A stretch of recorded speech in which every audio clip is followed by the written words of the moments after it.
Allez, merci beaucoup. Content de vous retrouver encore cet après-midi devant vos petits postes téléviseurs. Messieurs et dames, bonjour. Bozolanda biso, boza ebele, boyebi ke misa lingala, eleki misa français la bato ebele. Parce que misa lingala, ça permet à tout le monde de comprendre. Moi, si Andunda, chauffeur, policier, journaliste, motonionso, à comprendre ce qui se passe, c'est quoi l'information du jour. Boza ebele, bozolanda biso na Goma, boza na Bukavu, boza na Lubumbashi, na Kolwezi, na Kalemi, na Pesibino Mbote, Boche TV moko batubele, Mama Laurence Ndala, azolanda biso kuna Malolo, ye aza molandi monene ya Bosolo depuis Kalemi, bozolanda biso na Tanganyika, Tobo Sanité, bato baza na Kinshasa, 24 communes à capitale, boza na présidence de la République, bozolanda biso na prison centrale à Makala, to Pesibino Mbote, boza na Londres, na Allemagne, na Toronto, na Montréal, boza na Dublin, partout, na Neuchâtel, na Toronto, même na Miami, boza na TV, na mona mama Samsung, na Düsseldorf, na Pesibino Mbote, na nyonso, boza rosala pona bosolo. Je vous avais déjà signifié que Togoyamba tout à l'heure, pendant que j'étais en pleine émission avec M. Steve Mbikai, na bisagibino Togoyamba, M. Didi Kinwani. M. Didi Kinwani. Didi mususu ya Kinwani oebite. Oyo yebani ezakaka mokaka Didi Kinwani wana. Didi Kinwani. Yende toza koyamba. Kombo kenda ka. Nazaki na dossier moko na bandai kolandela. Et finalement nous avons décidé pour que topese maloba. Muni batu baloba kate atanda kwa nanda kwa baba TVP lobaka. Maintenant qu'il a décidé de nous accorder néanmoins scoop pour boyo ka Didi Kinwani ya koloba nini. Aiko réclamer bolingo, est-ce qu'aiko réclamer bana, est-ce qu'aiko réclamer mbongo, est-ce qu'aiko réclamer héritage, je ne sais pas. Mais Didi Kinwani est arrivé. Pas lui poser des questions. C'est à lui de répondre. Et rien qu'on a une bonne analyse, où ils ont la présentation. Maintenant, quand on va entrer dedans, je sais là où vous allez commencer avec les analyses. Alors, je vous donne les informations du jour. Benga voisin Zapemi Lobana Ekota. Vous êtes sur Facebook, vous êtes sur YouTube, vous êtes en direct sur Canal+, Canal 349. Nous sommes en direct parce que même en Angola, Luanda, Batoazo Landabiso, vous êtes à Bujumbura en Afrique du Sud, vous êtes en Turquie, à Istanbul, Batoazo Landabiso, en Afrique du Sud, on n'en parle même pas. Zambie, Zimbabwe, vous êtes à Maroc et Cameroun. Je donne des informations du jour et puis on va recevoir Monsieur Didi Kinwani qui ne sera pas seul sur son plateau. Il est accompagné d'un monsieur qui est aussi très connu et un habitué de Botsolo, Claude Malouma, président de la Chambre de commerce. Mais à intervenir en tant que quelqu'un qui a la maîtrise aussi du dossier par rapport à ma méandre et la situation au Utigo Salam. Mais on va commencer avec Didi Kinwani de temps à autre. Nous allons aussi revenir avec lui pour donner des précisions par rapport aux éléments de langage importants, surtout sur le plan judiciaire. Information du jour. Béni, attaque répétitive du M23. La société civile du Congo déplore la passivité de la force régionale. Des espions rwandais arrêtés à Kinshasa. Rwandais. Même la morphologie, sur le moni Rumangabu, Barukozizwa, Bakangi Bangwa, pour Barako Sala Nyonso, pour attaquer ville, pour Boma Mukonzi Mboka. Pour moni Ketoza, na ba fin de l'année, Meng na ba janvier, ne ba attaquaka. Bazolu Kabasala, wana coup d'état et assassinat, il voulait tuer le chef de l'État. Batango Bangoe. Bangi ba Boma Mukonzi Mboka. Bakangi Bango. Bazui 5e niveau immeuble Interpol, bavandi kuna likolo, bazui matériel pour bazumaka facilement, bakwa komona mukonzi ya mboka. Et puis baké ko zwa lisusu côté à Kibomango, basombi pe mabele ya milai pour que batala ka contrôle makamnyos pour attaquer les camps militaires, attaquer même l'aéroport. Mais Dieu nous aime. Quand tes ennemis viendront comme un fleuve, l'esprit de l'Éternel les mettra en feu. Amen. Mazana ngambo na biso vanda kimia. Yangonga na bandai kolobana mutu monga bisaki nga soko zolo ba obanga kate. Bisaki bango je ne mourrai pas avant la mort, je mourrai le jour de ma mort. Soki nzambe amoni musala esili na mokili. Il va me rappeler à la maison. Mais tant que je n'ai pas encore fini le travail, ata bodje na de Jeffrang etele mezobe tamasasi na nzoto, l'ange de l'Éternel se mettra au milieu pour empêcher vos balles et atteindre ngai. Parce que Dieu n'a pas encore fini le travail avec moi. Dieu protège les chefs de l'État, il protège aussi son peuple. bakomaka mokonzi na coup d'état bouete bozela faci asilisa mandat na ye bino pe bo postuler soki bozwi oya ba complot ya kotia baboma moto bakata vie, il faut être honnête, il faut être humain. Comme on y ba complot ndenge za déjouer. Félicitations là-bas service à sécurité. Présentation du document politique de défense sur la montée en puissance de l'armée congolaise. Monseigneur Outembi fustige la présence des groupes armés locaux et étrangers dans l'ex-province orientale. Bounia, la CENI sensibilise des femmes sur la participation au processus électoral. L'équipe sortante de la CNDH invitée à préparer la remise et reprise dans la paix. Au Katanga, plus de 500 centres d'enrôlement d'électeurs seront installés, une augmentation de 41%. Fonction publique, vers la levée de la grève au secrétariat général du ministère des Ressources hydrauliques et électricité. Sud Kivu, plus de 300 cas de choléra, dont 6 décès enregistrés en un mois à Ruzizi. Sauf imprévu, le Conseil de ministres se tient au moment où nous sommes en train de passer cette émission, ce mercredi en présentiel. Opération conjointe avant dernière information, FARDC IPDF, près de 70 civils libérés de main des ADF. On va boucler avec cette information. Béni des miliciens Maïmaï arrêtés par les FARDC à Bachou. Allez, Didi Kinwani, Musombi Monene Yamabanga. Bonjour, bienvenue et bonne année.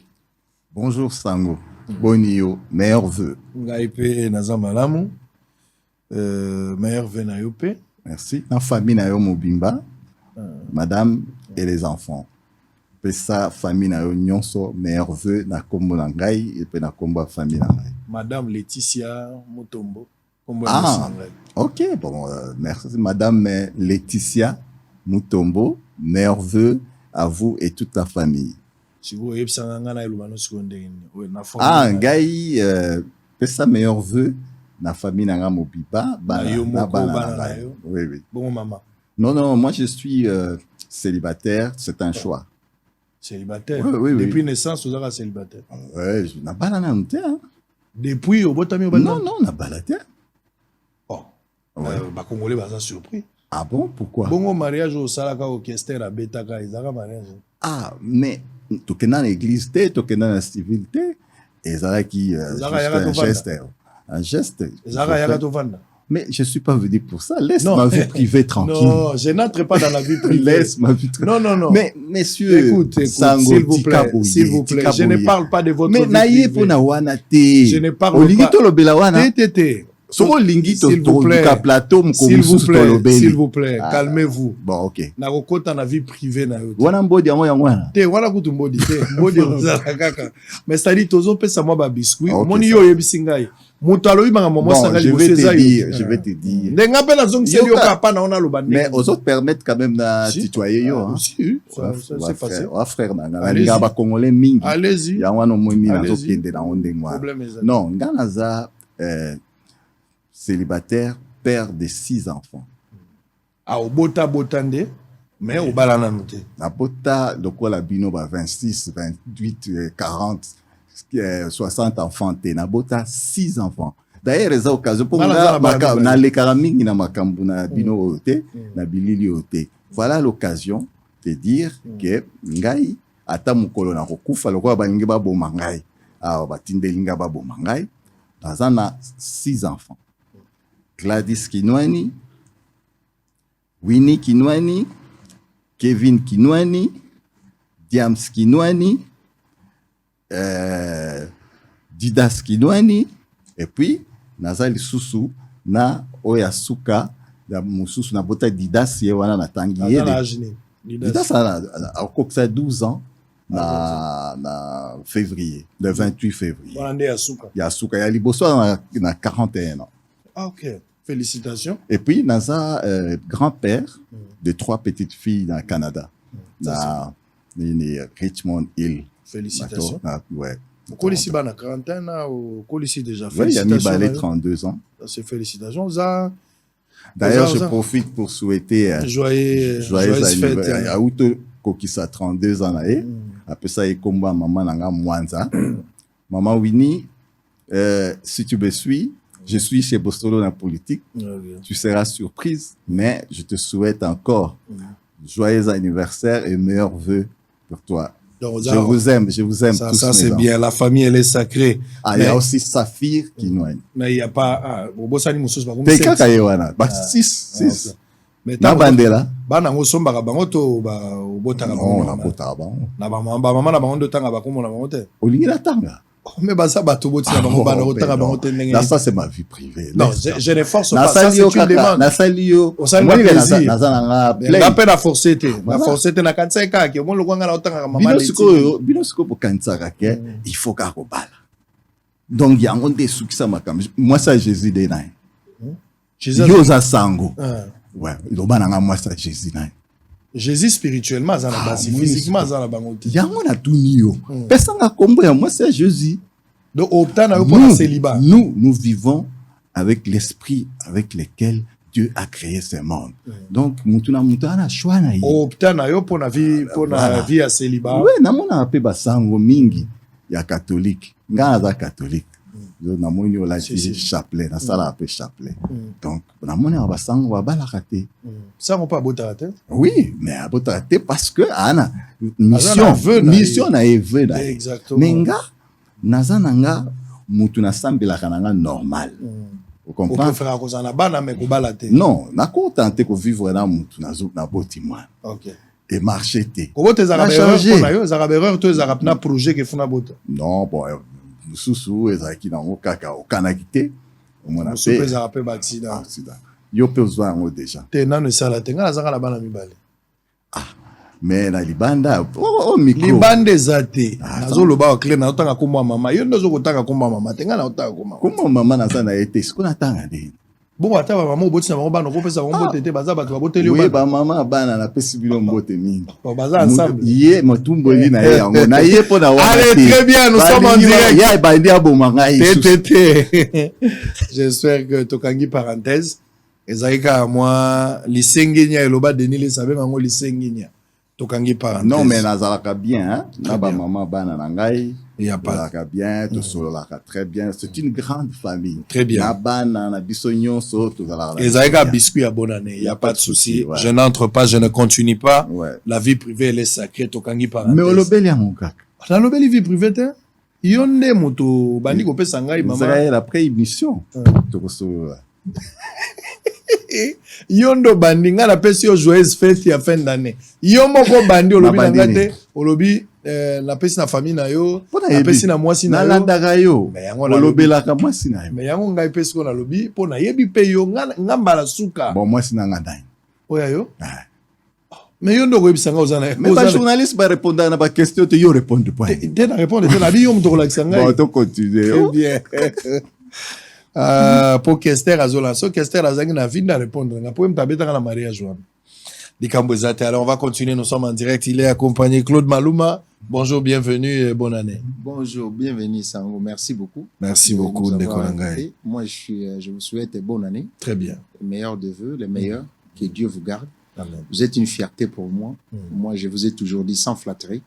Rare les Congolais bazo sel la musala pona baninga entreprise ne flattarangai et j'en suis fait j'en parle que tu sois là ou pas et na cadre de la président IVCD ou à défendre ba Congolais yango nde nazali awa na compagnie qui ne pas to accompagner qui na dossier yo tina suka très bien on a subi même des rafles de l'avoir. Allez on va parler avec Didi Kinwani mais non connu hein surtout dans la République démocratique du Congo dans son ensemble et ça le bien d'être connu du public. Une responsabilité ou bien ils avaient des tarières? Non, kombo nanga penza ezali Kinwani Kikunda Didas. Wana kombo papa na mama bapesingai tamuna botami. Donc papa tisingai. Maintenant grande sœur nangai oyo na landi kombo na ye Yolande Kinwani. Amaya Herman. OK. Olia loba Didas, azoba Didi, tu difficile bomoni azaki mwana muke donc tolanda na ye Très bien. tout ça azaka kutu fier vantard bangam na tigela yo libère la chance donc c'est que ça ami alors yango na batu nyonso bakoma benganga Didi à partir ya ye yango le tikala Didi Kinwani. Très bien. Mais fierté ya koloba ke non, ça veut dire ça fait 38 ans passés je pense na réfléchi ça qui kaka na banda kosala marketing nanga dans la chanson congolaise. Très bien. Yo mto kindaki vers ba musicien. Ngai mutu na m'organiser na service nanga ya marketing tant nazo somba diamant na bureau nanga namoni batekelika diamant ba client moko boy $300,000. Mais en face nanga bar ezalaki bake wana na bar babandi ko na sachet mbongo baaki nango bazo bina muziki bazo mais na kamwe na bi komasa oliba ke na taba kabla mo bake na bandao mbala mo baleki na bar donc balinga musique mingi alors bazo yemba bakombo ya batu na musique wana et tout ça parce que bandi le lote ya makambo yemba bakomba ba biso déjà depuis nazaki na 17 ans na internat déjà bazo yemba biso déjà Ah imba déjà na 17 ans. oui la 5e Mais on nous a dit on a pas faire terre. maintenant il n'a pas faire te quand ba miss ba master. na lemba wana na Pour la première fois tant qu'on décidé finalement babanda koyemba yo parce que au moni qui apport eza makasi sur le plan managérial au moni qui na côté marketing so ba yembio et quoi apporter quelque chose na ba affaire na yo. Oui donc na loba ngo ke on peut tant wana nazaki des avant-gardisme zomona tant na réfléchir nengwana na bengi service nanga na bi bo banda ko contacter bango bo pesaka bango quelque chose pona nini bayembaka basala balobelaka musala na ngai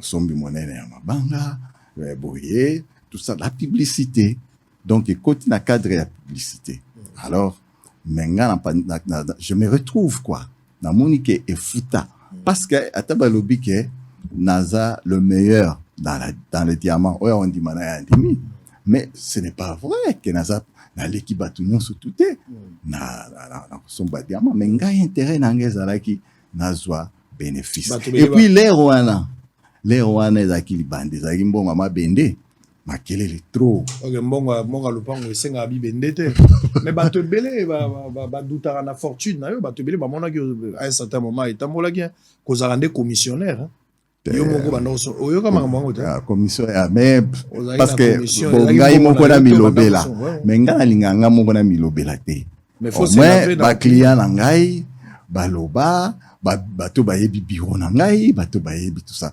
Commissionnaire, ça veut dire quoi? Un courtier. Oui. Non, je ne suis pas courtier.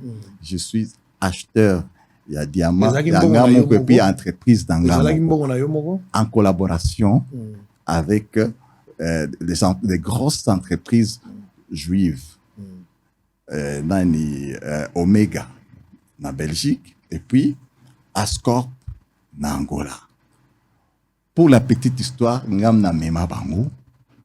Mutali boso oya yaki afungola bureau na kati ya Luanda ngam na yaki na ekombo na Greg Hyper vous comprenez yende mutu asololaki na président dos Santos fungoli bureau mais to disole aux amulai est-ce que na yepona yango to ça comme susunde je serais content to betali solo ya ngana expérience entrepreneuriale après te développer nde to parce que liboso makambo ba bureau ezalaki te biso to bandi makambo ba bureau somba parce que je suis allé apprendre kuna l'inverse ya ko somba classique poto bandi na artisanat tout ça na bango ba yebi ba photo ba mona tout ça bouger ça va si OK alors pendant mes sanaté il faut comprendre gars ouais au subir mon carpo alors je suis perdu alors Nabi tant to yé na Luanda to développer makambwana et futa biso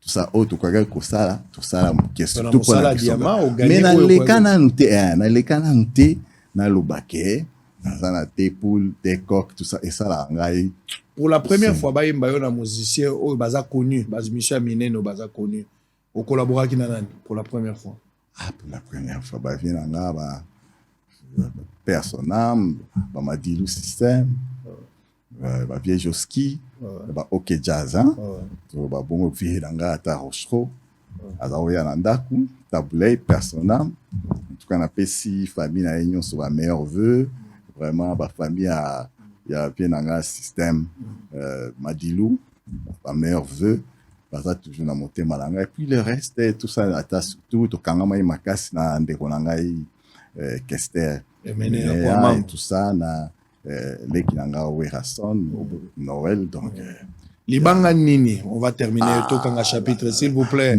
pesanga nzela sikoyo pesanga nzela tikala zo ba biscuit bon liano nzoko libanga nini oyo penza netika go bominzo likambo ezate na moni mabe na yote Didi Kinwani libanga nini oyo babwaka yo penza oyo moko yoka olobi oyo ezangai oui, même maman ça va non, voici l'occasion pour moi de remercier en tout cas l'artiste Nyonso va collaborer dans le groupe Tikin. En tout cas, je vous suis très très reconnaissant de présenter Bino ma meilleur vœu Bisika Nyonso Orobotali. Donc bon, le quoi il y a tout ningai en tout cas ngana linga Bino Nyonso. Très bien. Libanga nyonso oyo contribuer na sala na ngai en tout cas eza vrai libanga mais oyo ekangama na musala na nga mingi mosombi monene ya mabanga voilà na bwaki Madilu système très bien donc mais le reste pe bambwata le pas nyonso eza kitoko en tout cas tout ça la collaboration kitoko batebele ba mona kimba musicien bazo appauvrir ba homme d'affaires c'est pas vrai est-ce que ba musicien ba appauvrir yo na koyemba kayo ba saleli yo choral ou bien la preuve que tout voisin na ngai yo président na ngai ya UVCD écoute azaki manager tout ça ayebani mingi avant empereur de Montréal na musique alors donc Tala Lelo c'est un grand entrepreneur. Très bien. Donc, makamwana makasi faut zande mayele. Il faut budget et loko na eloko eza na budget na. Ozomona okei bokila. Obomi oye na $1000. Longola ata $100 nde ochena budget wana. Très bien. Longoli $100 oyo ya ndako. En tout cas 500 oyo faut kene na banque. Bon mais on a pas senti oyo ya oyo ya boom olongoli pepe mbeni pour repartir battage repartir oyo ya kusunga babola ochepe yango oyo ya kopesa na église on n'a pas senti le projet de développement autour na yo. Comment ça? C'est-à-dire kombo yebani mingi mais ba projet de développement na société oye kokaki ko booster pe bato ba mona moni par rapport à kombo za ki nango mais par rapport à ça ni netini de banetini projet de développement dans l'ensemble mais dans l'ensemble yo e biblo na na yebisa bisoto c'est une bonne occasion ngai moko na ko komilobela te peut-être bato ba mona ka babiloko za na développement yo moko milobate en tant qu'entrepreneur o ko milobango ah wana elini to yena dossier andako mais bon mais je suis dans l'immobilier je suis dans l'agriculture je suis dans les minéraux. Alors, mais nazamutu na mesana kolobate. Très bien. Ba lobela ndengai. Bat ba lobela ngai. Ngai moko na ko komilobela te. Très bien. Tu comprends? Allez, groupe Naza parti na masimani mbarazali. Et tout. Mais est-ce que mutakoye ba na ya kana banda ko lobaka na non naza bongote. Kasi lelo yo nazo samba na ina bureau na boulevard du 30 juin non? Kala naza ina bureau na galerie présidentielle. Nazana ba bilanga ba 2000 hectares côté kuna ya Mongata. Na ya kapé koloba nango aw. Très bien. Allez, Didi Kinwani, un célibataire qui évolue mieux dans le secteur. J'assume. Ils ont ma présentation. Oui, j'assume. Allez, on va évoluer. Oh, le ba client. Ce n'est pas possible. Allez, on va démarrer. C'est de l'ambiance, hein, l'émission, on parle. Il faut comprendre. Alors, tout le Belalikambo Penza, bon, okay, voilà. On va entrer à l'essentiel. Dans le vif. Tout dans la vif et à sujet. Qu'est-ce Qu'est-ce qui se passe avec un Libanais, Oyo, Baza Obenga, Nawal? Ouais, bon. Qu'est-ce qui s'est passé dans l'établissement Nawal? Voilà. D'abord, les Congolais va comprendre, Yo Bimagate. Soko na TVC qui a un problème. Ouais, okay. Au lieu de que na ba détail ba français té, ba comprendre problème au yeli ko luka sango ezali. Voilà. Naye, merci Sango.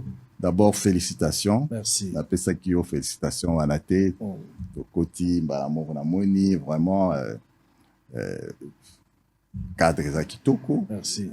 Entreprise banda na yaki na sekuna organisation en tout cas. Merci. Je tire mon chapeau. Et ça bien. Merci beaucoup. Les Congolais, il faut pas se démarquer boyer. Tout ça. Bon. Ngana ye awa. Na linga koya babisika ba itandou ketende bobengaka. Pour ce qui intérêt mon présenté tout ça. Ce qui démarche mon présenté. Mais démarche na nga ya lelo ezali. Na somba kandenge olobi wana na rien. Na ça rappelle rien. Mais na 2008 na somba ndaku na ngai de babengaka immeuble na ngai awa na boulevard du 30 juin numéro 144A. Nini numéro na cadastral ezali 2047. Na 2008 na tie yango bureau ya groupe Dikin. Na komaki yango munene en rouge. Batutu bazaro le kana boulevard mona kiamo. Okay, tout ça. De 2008, tant que au combat, na 2014, Ngana zana Angola,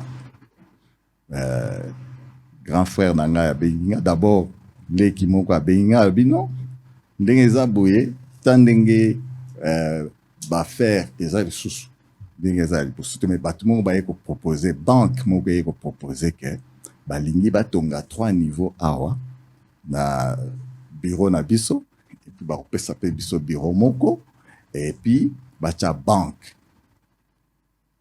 en Procrédit à l'époque, aujourd'hui Equity Bank. Donc na bi en bon ça bazan de na zoya na uti Luanda na Kinshasa na sololi na batwana babi ba opanda kufuta okutani na bango. Oui, $50,000 par mois ce qui batongi. Ça, il va calcul, que je vais me retrouver étant qu'homme d'affaires et tout. Ok, ça va. Tu signé Nandimi Bango. Quand on dit Nandimi Bango, 2 semaines, mon grand frère, pasteur, Pépé Kinoa, il a habité sur Goyebi. Aïe, alors, bidon. Tala, groupe Moko, y'a Libanais, bongo belé. Alors, balobi baye na contrat bazana mbongo Abdoulaye Ouade o yazaki président ya Sénégal atikeli bango il faut batongo tonga détour awa o tokabola 50-50. Comment avec yoko cha ata $1 te yo kaka ndenge ba évaluer immeuble na yo oyo ezali awa donc bureau na biso ya groupe Dikin ba évaluer ba sous-évaluer on a 1,7, après bah évaluer on a 2,5, donc 2,5 millions et tout ça. Est-ce que vous avez solo penza qui est oui, baza. Baya. Tu vas na mesa, tu solo li. Babi nangai, tu sala 50-50. Donc contrat et alia, tu signé. Bola qui sakasi, mbongo na bino. Yanga yango bomoni yango. Bolobi ezali voilà contrat ou ya liboso ya liboso wana siko avant to sala ya bongo Procrédit na bengi bango bakota na biso na bitala bino bolingi botonga mais bato baye balobi to batonga bino bo pesa plan na bino ndenge banque kozala. Ils ont donné leur plan. Donc comme le on a 2 partenaires. Ngai na Procrédit, ngai na Procrédit associé na yo na associé na ngai tondimi batongela biso ke rokabola ngai na kozwa parti na ngai procrédit à louer pe lisusu. C'est des affaires. Alors, et comme il batonga raté, babuki ndaku na ngai. Oh, une année, 2 ans, et pourtant la kuna ezaki 6 mois après, procrédit foiswa déjà banque. Et comme il problème, procrédit a comme ko tuna ngai, comme ko poser un problème, a mais minga na justice.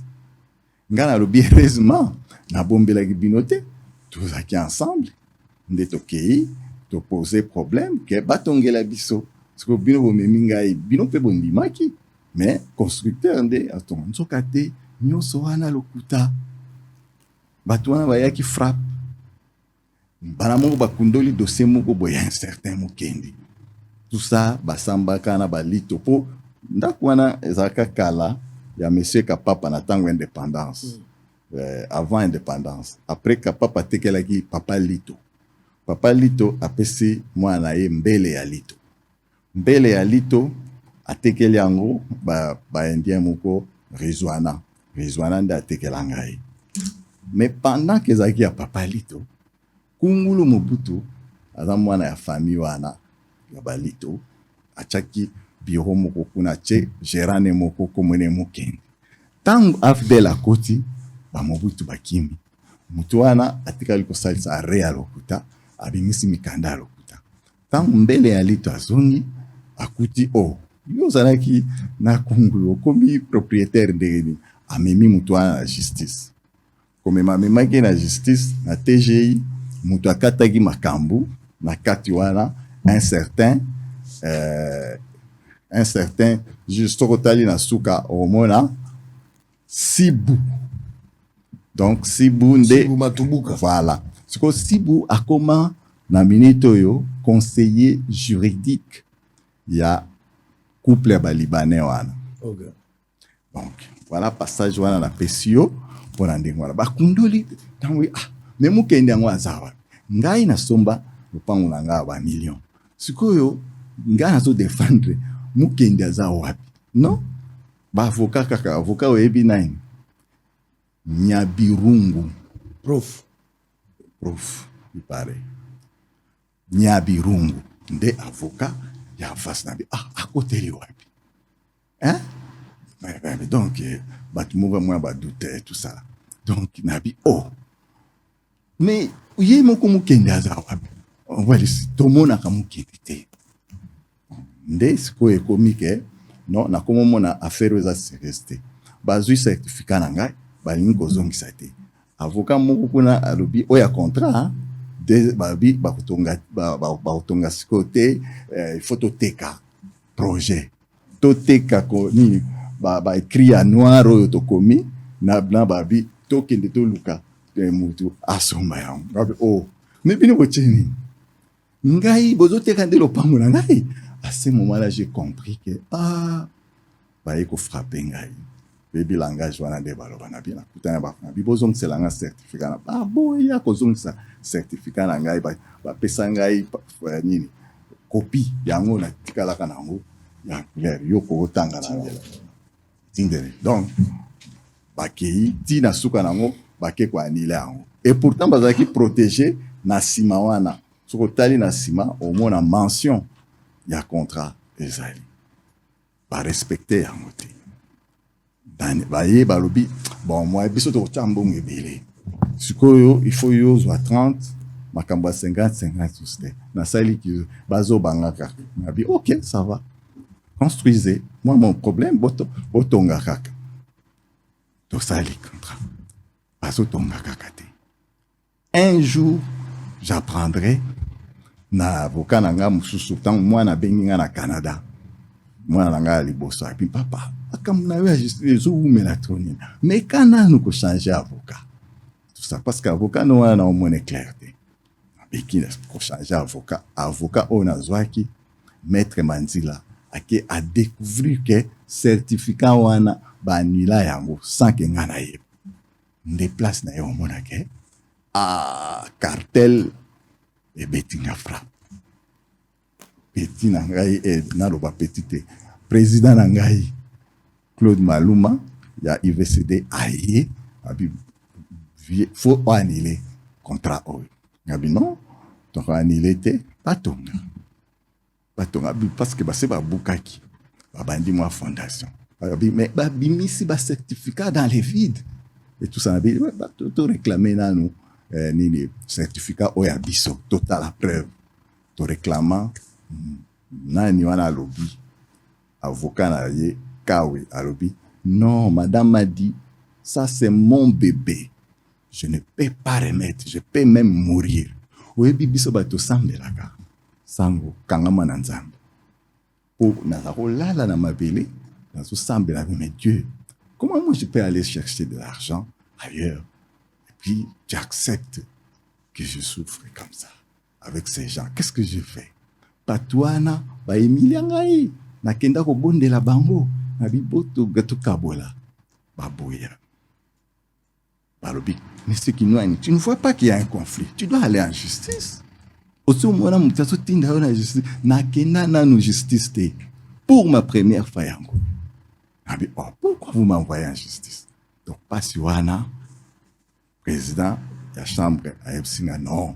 il faut qu'on kende ka na justice nde na memi bango pona récupérer certificat na ngai pona annuler contrat pona annuler ba acte de base nyonso basala ki tout ça na sengi nyonso wana bi na lingi lisusu te baso tonga te basa ba frapper ba bimiselinga nini procès à lokuta po ba boto anga lopango na ngai donc je refusais nde ezui bambula lelo yo avec état de droit koti nazui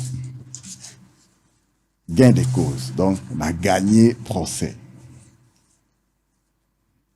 Attends.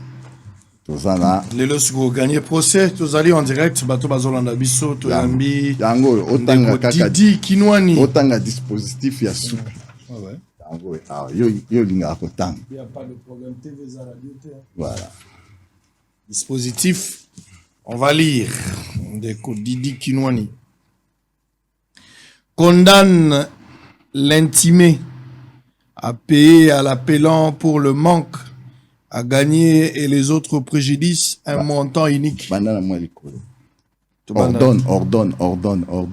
Bah ordonne les ébélés. Ordonne l'annulation.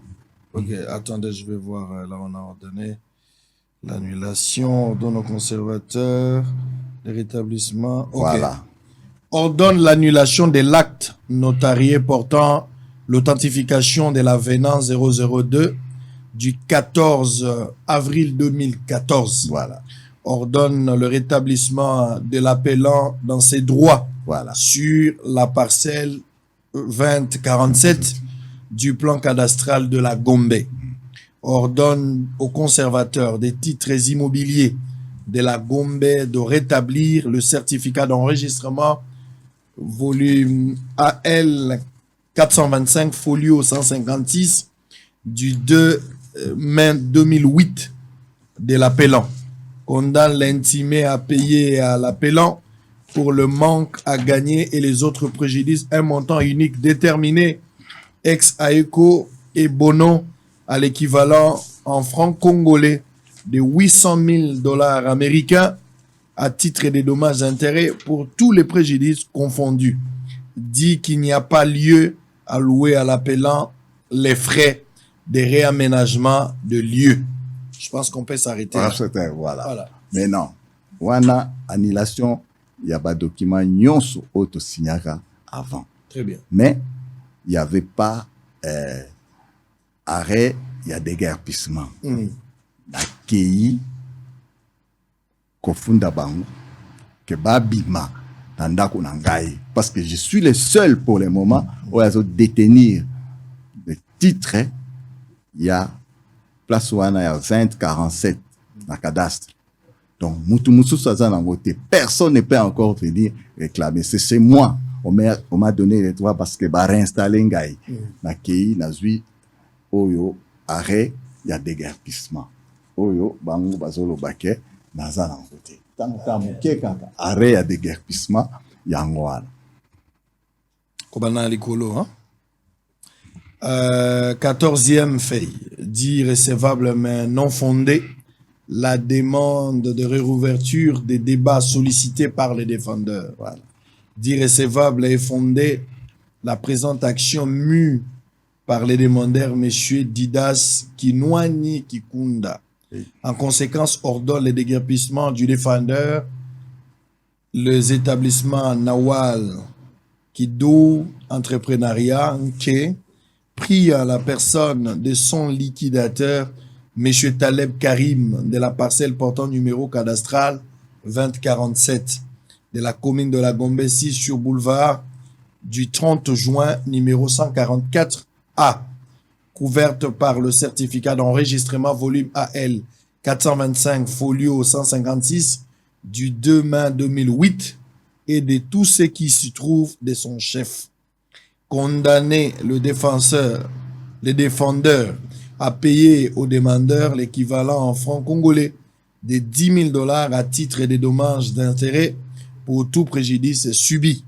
Dit le présent jugement exécutoire, nonobstant tout recours et sans caution, uniquement en ce qui concerne le déguerpissement, mais le frais d'instance en charge du défendeur, ainsi jugé et prononcé par le tribunal de grandes instances de Kinshasa Gombe, siégeant en matière civile au premier degré à son audience publique du 12 décembre 2022, à laquelle ont siégé le magistrat Nzuzi Mangata, bienvenue, président de chambre Mayengo Kwasa Emukenge Malou, juge en présence de Mokola Mbisala, l'officier du ministère public, avec l'assistance d'Nkaka Lomeka, greffier du siège. Donc, très bien. Ok. Non? Apesinga ba certificat nanga nyonso. Et pas il y a conservateur. Parce que à exécuter, oui. Les conservateurs à exécuter. Envoi certificat d'enregistrement à M. Kinwani Kinkunda Didas, boulevard Colonel Tchachi, numéro 55, commune de la Gombe. Messieurs, j'ai l'honneur de vous faire parvenir à l'annexe de la présente, avec prière de bien vouloir m'en accuser et réception, les certificats d'enregistrement volume AGO 565 folio 94 à 114 couvrant respectivement les appartements numéro 2047-D à 4, 204, donc 2047-7 et 12, et 2047-15 à 16, et 2047-19 à 28 situés à Kinshasa dans la commune de la Gombe.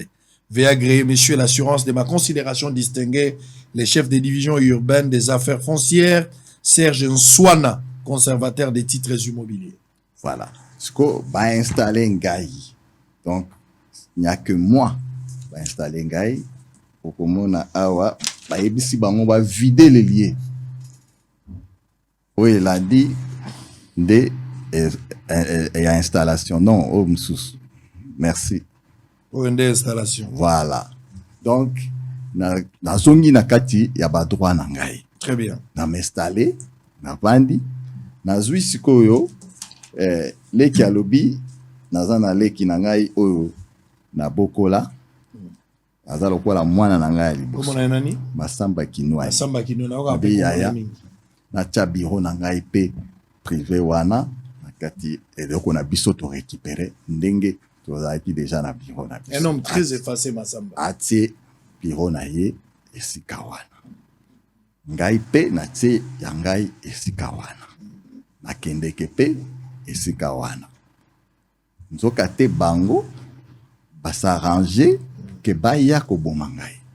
Po oyebi ke batielanga déjà poison na mariage ya ye leki nanga Masamba et tout ça. Na yebi te ti lelo na atielaki nga poison. Heureusement, merci papa linga abatanga kombo na été. Merci na papa soko Rolanda Borsolo na politique naza reconnaissant ouais papa moko ya Bukavu asalisa kingai.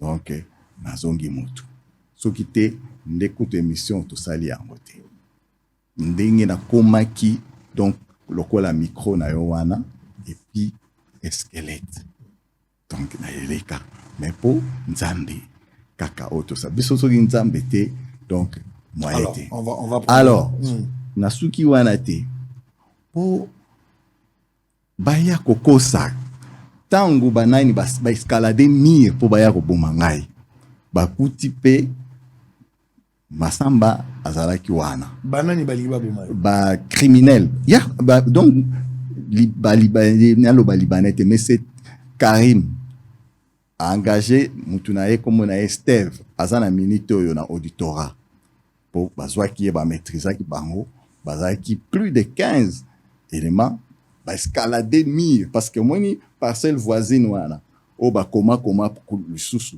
conflit kaka bango ba libanais wana kuna na ba protestant toujours kaka bango ceux qui boké na Delvaux kuna tout ça kaka, donc eza cartel mais c'est Taleb Karim moi si na ye oyebi nini ko sambela ka o biso to sambela chaque jeudi na lala kana mapile et tout ça na so sambela et tout ça binzamba alongola ye na nzela na ngai boko sambela boko tokoki ko se réjouir na liwa ya mutu te mais alongola ye parce que nazaki na motema malamu ya ke ser wana to sala na ye business nzoka te ya yaki nzamba benga ye ayaki na motema mabe alongola ye ba misusu ba tindaki bango baya kotala dos ba tervise ba alongola bango barobanga ke ngamtu na boma bango mais non ezana ngo mabongisa mi nzambe alors leloyo na ye na bosolo na vina yo ezali en danger vina nga ezali en danger banani bazomena se kaka libanais wana kombo na ye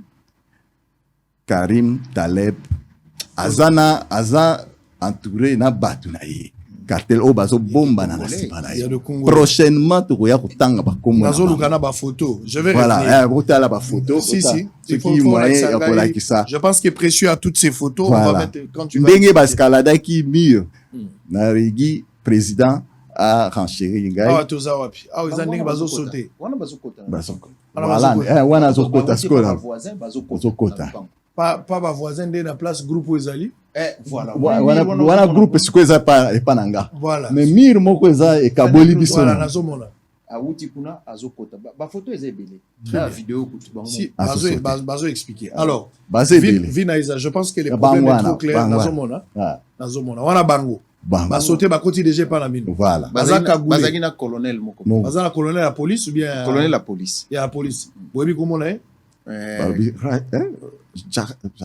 Rajab quelque chose auditorat bazana bazoluka alors par la vérité nini yoye bon par la vérité eza que omoni azana ba émotion il y a des choses qu'il a un peu omis parce que omoni ceux qui finissent en danger ngai na cadre de la chambre de commerce na président IVCD investissement Congo d'abord oyebi na défendre ba intérêt ba congolais et ça linga passi un homme d'affaires comme Yé qui se bat à donner de l'emploi ndenge yozo bunda pona ba congolais biso ba congolais biso moko ba congolais ndenge tozabu tozo s'organiser pour tout ça la sango mabe tozo s'organiser pour tout ça la batu mabe je te dis il y a des politiciens depuis 18 ans il y a des politiciens qui sont associés de ces libanais là ba kabolaka ba appartement c'est ça les choses qui se passent ba kabolaka ba appartement ba expolier banda ko ba l'état boyebi chef à protestant bokundoa soki kasi batu wana ba politicien oyo bazo tenter ko kende ko kosa président république ko kosa babatu ko kosa ba autorité que non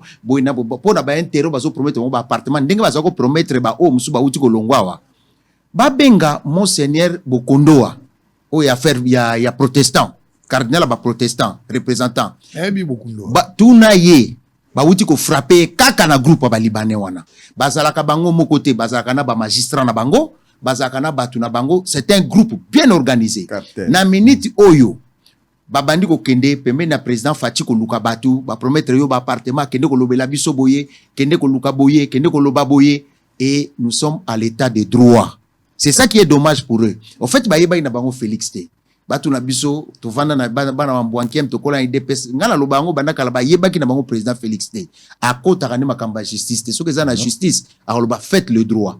Qu'est-ce qui se passe en réalité?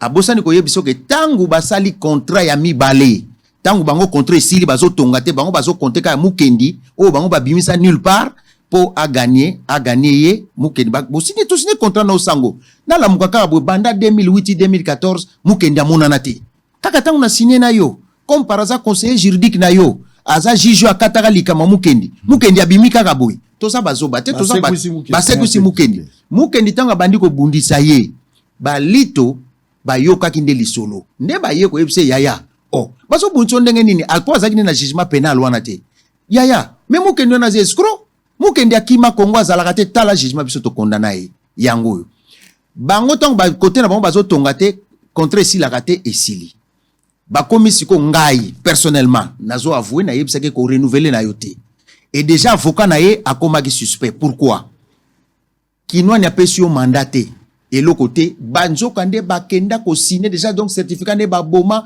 ba signer na place na ye sa ya yeba popo boma certificat pour acte de base na notaire ba signer na place ya Kinwani tango de kulinga se ko signer te bato baza bescro ya lobi te nga naza mo Christo na ndimi to renouveler mbe bango mo balobi bo voilà to ye vraiment mbaloyo to signer oui. mais to yebisi yo boye pour to garantir yo monsieur Kinwani tozo bengango acte transactionnel tozo notari yango mbalo pour ceux qui acte transactionnel comme notari et comme jugement à cour suprême ezasu na appel te et puis na kati article 4 na 5 tozo komaboui que mbala oyo soki to tongite c'est très important parce que bato ba konzo bango bazo écouter la politique yaka to botola Kinwani ndako boko soit des niveaux boko soit un appartement et ko simbate tous en état de droit au cause nos ministres on va te dénoncer au cause à conseiller à présent la prochaine fois on va citer vos noms vous allez prendre vos armes nous tuer on va citer vos noms ça c'est de l'escroquerie qui s'organise bango moko ba koma boye que mbala o soki to renouveler contrat et que to stongite nous acceptons de tout perdre parce que to faire na compensation na ndako no to buka na tango to lekisa yo omonde bango moko basane ba tia ngo na contrat o ya mibale que non soki to komi délai o Kinwani ozui ba appartement na yo to zui ba immeuble na yo te ton dimi to perdre tout parce que to faire perdre 10 ans ya ba mbongo na yo et tout je ne sais pas tant bazako proposer ngo ti ba signer contrat na ye wana ya mibale ti ba komaki makamwana bango bazaki sûr que mukendi ako gagner abotola Kinwani ndako papa bazela mukendi a gagner fachi pa koti pouvoir état de droit ekoti ba magistrat bango bazako coopérer ngo baziba banda ko bakabola ba appartement awa bango tu balongwa musala et loko perdre bango pédale ngwana ba politicien na bango bakabola ba appartement il faut se reconnaître nde basawana bazo lenga na mito totanga komona bino sikoti tous les politiciens il y a 18 ans lekio bakabola banda ko l'état ba appartement bakabola na bango awa balongwe. C'est l'arrivée de Fachi avec état de droit. Oui, sauver Kinwani. C'est pour cela que tu vois que en ce moment, bah comme kota, ngamo na zwaki, le quoi na zaï ko aider. Ngana za na message à menace de mort. Et pas bah libanais. Mais oui, ngana yebisi bango kaka ke moi tout ce que je défends, moi je ne défends pas des voleurs. Je défends des Congolais na droit na bango. Nous sommes une chambre de commerce ba pauvrir ba Congolais. Toyambi ba paya. Tolinginde to travailler ensemble mais bande qu'on a besoin ba politiciens congolais ceux qui président salibino confiance aux à la conseiller de quoi président basalio confiance arrêtez de vous tremper dans la mafia appuyez des dossiers légaux normaux vous ne pouvez pas aller appuyer ba libanais on a basalini papa tangu ba moni ba yeli boso na ambulance avant ba sauter miro zo mona et ça l'auditoire ba image ça ba ye na ambulance ba kosike mutu moko aza malade na kata na lupango Kinwani mutu moko aza malade na kata tozo zwai ba garde connaissant que mutu a malade te boto tala na ambulance avant ba sauter miro premier jour avant des gens civils armés na kata ambulance tentative de meurtre liboso ya Kinwani yangwana ba moni ke ba raté wana nde ba ye mbala moko na moyi ezate basala na butu ba ye na moyi ba koti na parcelle voisine ndengo zo mona ba bandi ko sauter. Siko l'officiel qui était là, azalai ko bima. C'est normal, à cause de masamba, à cause de mutumsusu, azala ba garde. Tangu ba garde ba monike, aza menacé. Amona batuka goule, ba sauter, mususu balingi ba sauter le nanzoto, ba mona kiteke aza officiel, ba mona kiteke ba garde ne bazaki pembeni. Ba gatan ba monike balingi ba sauter bazo sauter un officiel. C'est comme ça ba yeba arracher chef na bango, ba appréhender quelques-uns misusu bakimi baza sûr qu'on maîtriser baza na auditorat siko bango baza njokande bazaki na kati ndako bazo filmer tant bazo maîtriser bango bazo siko partir à film onande bazo tam satala Kinwani abeti ba gardien à lupango mais c'est pas des gardiens de lupango c'est des gens qui sont venus pour tuer Kinwani ailleurs et soko tali vidéo wana ye moko mutu wana azolo ba extrême moko zana azolo ba oui to escalader mur azondima no auditorat. Vous pouvez aller vérifier ça. Bangoana. Ye, so batie vidéo na ye. Okoyoka ye mokazo. Ezamason. Allez, on va suivre ça. On va mettre le son. Ye mokazo ni ma 8 to escalader mille. On va terminer. Tu vas expliquer.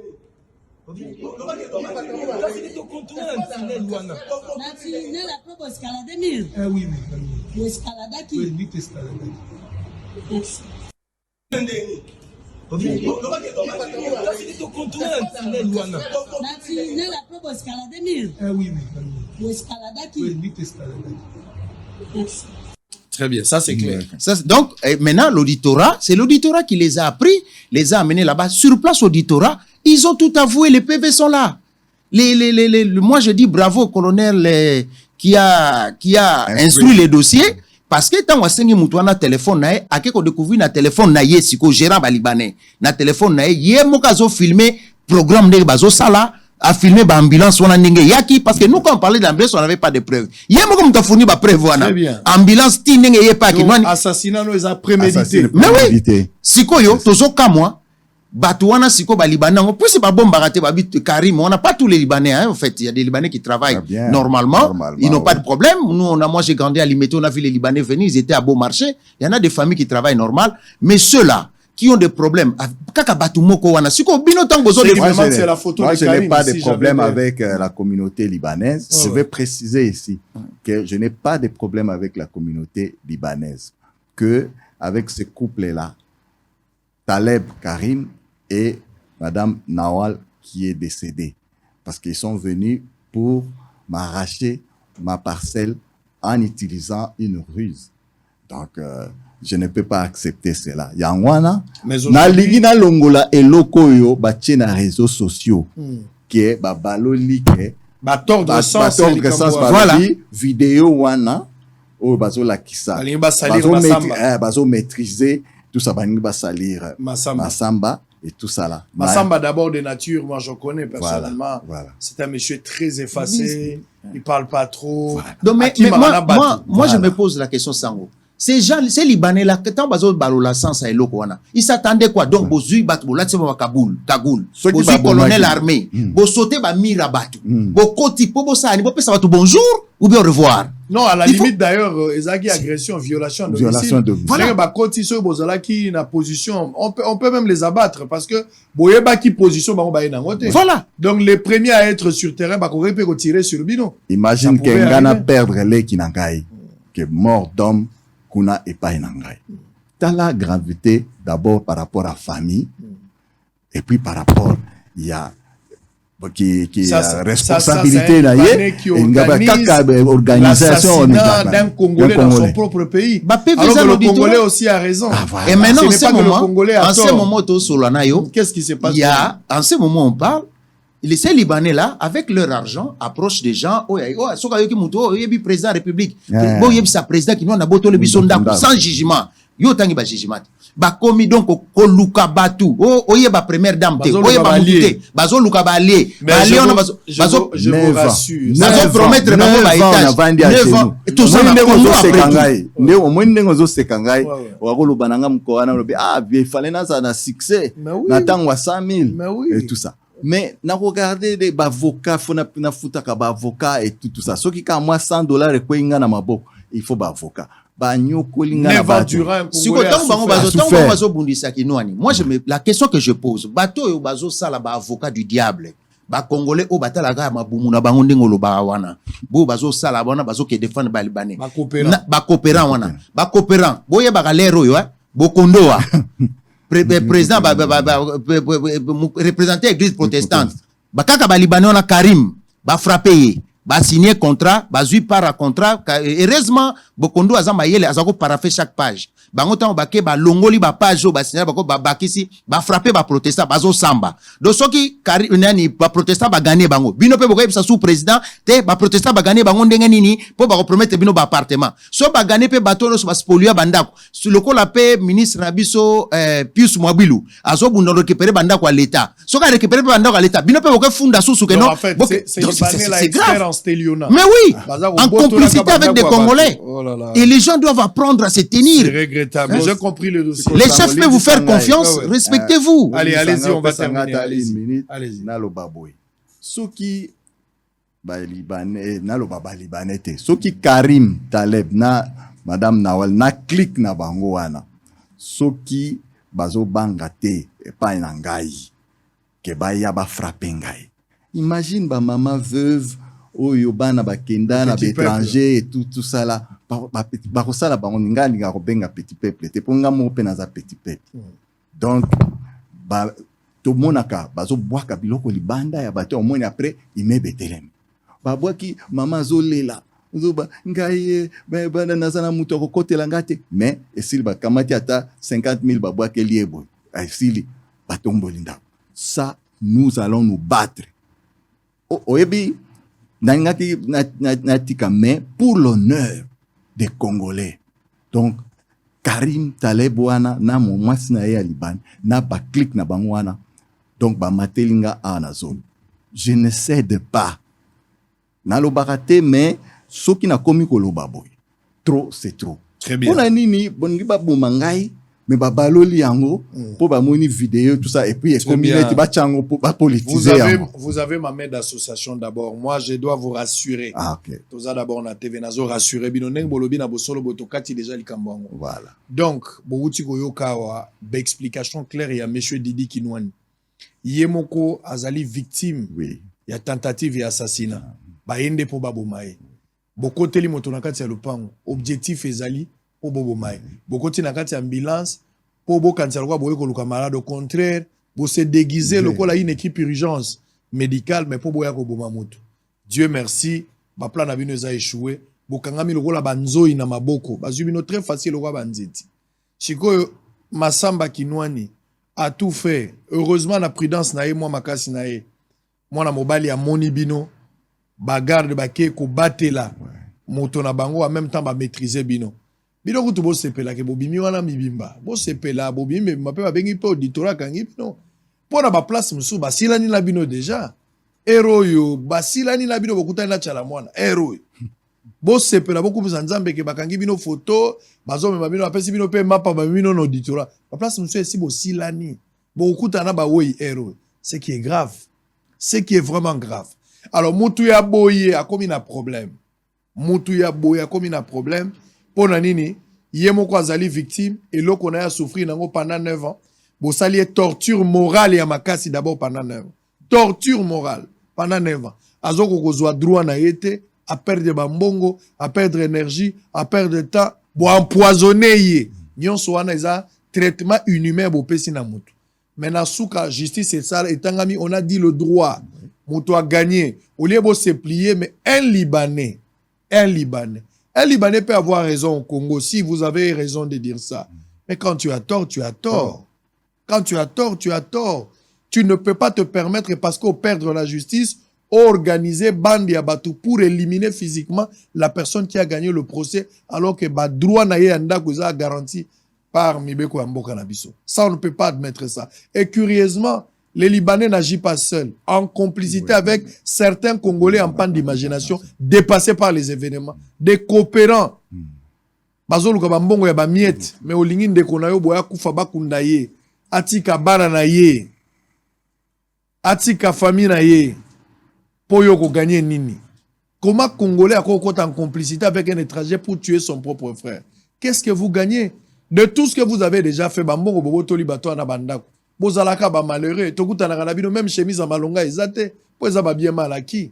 Si on tuait Kinwani parce qu'on cherche à le tuer, on cherche à l'éliminer physiquement, qu'est-ce que vous allez gagner si on tuait Didi Kinwani? Un entrepreneur congolais, toko ba nomo na bango na vite pour na lolendo tolo ba entrepreneur na biso, nous ne pouvons pas rester comme ça.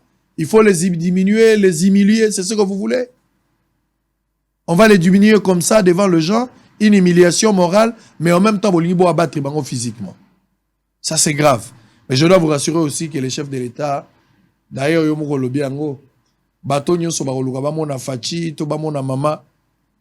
D'abord, ba mona été, ça c'est la première des choses. Mais un conseiller qui va oser, kokota na kati ya likambo, to aussi la nega en direct, to yebani programme. Donc conseiller oza la pomba oza nani to yebani, to aussi la nakakao. To saka ndenge to salaka. Yo koti likambango oza conseiller chef de l'État, oza ministre au koti. Le rôle absolument de la vérité, tout ça la ka ba gende tout ça la. Vous appelez doza wa ozimbodi na yo On verra ce qui va arriver. Nous devons le protéger. C'est un Congolais. Et il est dans le droit. Nous avons une obligation de le protéger. Arrêtons avec l'intox et l'infox de commencer à colporter sur une vidéo alors que Bangonde Bazaba victime. On est à ruse. Les gens maïle à Satana. Honte à vous. On vous tient à l'œil. Toujours surveiller jusqu'à ce que à kokota la badouana est totale. À kovana la kimia. Mokolo nzamba moni ki asili si musala na mokili ya bengi azongi na mboka nzamba. Mais pas l'éliminer physiquement. Toi le Congolais, tu te réjouis pour la mort de ton frère et puis au vandi kimi ozoloba. Je vous ai déjà donné mes adresses. Banda déjà ma confi. L'adresse est connue à venir du livre 75. Si vous voulez me tuer, faites un programme, venez, c'est tout. Moi, j'ai pas peur de la mort. La mort est un taxi qui va m'amener au ciel. Mais personne ne va enlever ma vie tant que Dieu n'a pas encore fini le travail avec moi. Laissez Kinwani tranquille. Nous protégeons notre Kinwani et nous sommes fiers de nous. C'est notre Kinwani. Yo Libanais, kende ko sala makambo na mboka na yo. Ba courage musu bozwaka na mboko ebino ba Libanais ba Indien. Vous vous permettez de choses. Je suis passé en Chine une fois. Est-ce que na Chine oko fongola pena entreprise ya yo na Chine? Au fongoli entreprise no congolais pe oza à l'aise ozo sala ka ndenge yo lingi. Vous au-delà de ça, Chine, la Belgique, nani oyo soki Libanais, soki Liban. Au-delà ya makambo nyonso bino bozo sala, nyonso nino topesi binote. Ba supermarché bino na binote. Nino topesi binote. On vous a tout donné. Bosali nyonso bino ba étranger na mboko bosali nyonso mutabengani bino azate. Tolobi ke mondialisation ezali, tu as un rendez-vous du donneur de recevoir, un peuple peut vivre ensemble aux à l'étranger ou quoi, zala en ordre. Tout ça là un gros problème te. Hospitalité ba congolais. Mais au-delà de tout bolingi sikoyo bolongo la biso to fi balisu. Ça c'est jouer de nous. Un dernier message, on va terminer. Bon, moi, c'est tout simplement, et Naza ému de ce que tu viens de dire là. Moi, je veux que ces gens puissent respecter notre pays. Nous l'avons reçu, nous avons accueilli ces gens dans notre pays. Et surtout, bande konabiso ba Congolais, kozala pembeni ya mukonzi mboka, eza grâce ou yonzamba sali ke ozala wana, mais zala pona ba peuple congolais. Le président Fachi a besoin de la population congolaise. Les opérateurs économiques, les hommes populaires comme ça, si vous vous arrangez à les humilier parce qu'on doit te donner $100 000, $50 000, un bien mal acquis ne profite jamais. Respectons-nous. Parce que, Kinwa Nindenga Zawana ti azoib sabino akomi na suka. Donc yo, oya ko bomaina na va yo zo appartement balibane balaki yo. Boutika ba aventure. Très bien. Surtout toi ba Congolais, toi ba Kinwa, toi ba Nsamutwaza. Ba Nsamutwazate. Monsieur Kinwani, nous sommes fiers de vous. On vous protège. Nzamba batela yo. Ozano makasi, loko ozano pe célibataire, ti jour okobala, soki obali na nzamba bateli obenga ngana oya. Ngane modérateur. Tango ozwa décision. Ezana moni lokola peut-être eza prophétie. Un plaisir, notre Kinwani, notre Bosolo, notre Sango, notre Claude Maluma. Voilà. Laissez les enfants jouer Ngande Tatara Bango. On va se retrouver demain, mais nous protégeons notre Kinwani. Pas de blagues à notre Kinwani. Ne touchez pas notre Kinwani. Mais ouais, mbo diango. Vous avez la plan là? Oui, non, vous avez est-ce que vous avez pas YouTube? Vous avez moi ça c'est un body. Là vous fongo la rafale là. Vous avez ouais. Ok. Tout bon bambodi. Tout bon baleloté. Deloté. Leloté vous êtes dans une émotion. Très bien. Baningi ba bomanga kutu yom to relaxer ngai.